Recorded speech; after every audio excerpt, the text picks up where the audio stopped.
નમસ્કાર, હું છું પ્રિયા અને તમે જોઈ રહ્યા છો જનતા કી જાણકારી ન્યૂઝ।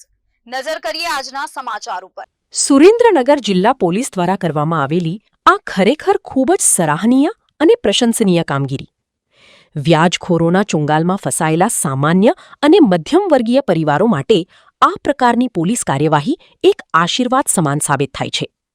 સુરેન્દ્રનગર જિલ્લા પોલીસ વડા એસપી પ્રેમસુખ ડેલુના માર્ગદર્શન હેઠળ આ સમગ્ર ઓપરેશન પાર પાડવામાં આવ્યું।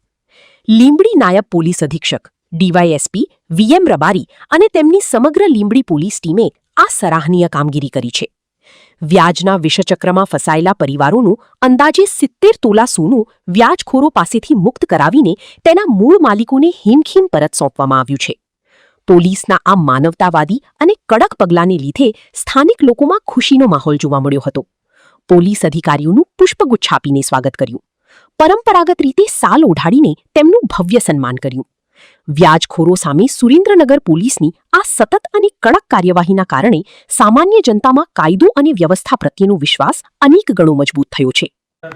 લીંબડી જે પોલીસ સ્ટેશન છે ત્યાં એક એવો બનાવ હતો કે 31 લાખ રૂપિયા અને આમાં જે 70 તોલાની આસપાસ જે સોનું હતો એ વ્યાજ બટા આધારિત લોકો લઈ લીધો હતો। તો એવી ન્યૂઝ મળ્યા પછી જે ડીવાયએસપી લીંબડી છે એ લીંબડી દ્વારા આ જે સંપૂર્ણ જે કાર્યવાહી હતી અમે બહુ સારી રીતે લીંબડી દ્વારા કરવામાં આવેલ છે।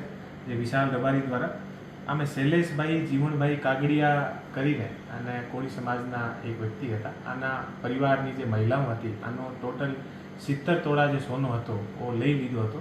તો આ જે એ લોકો એ બહેનો અમારા ઓફિસ અને વિશાલ પાસે ગઈ તો આ પર ઝડપથી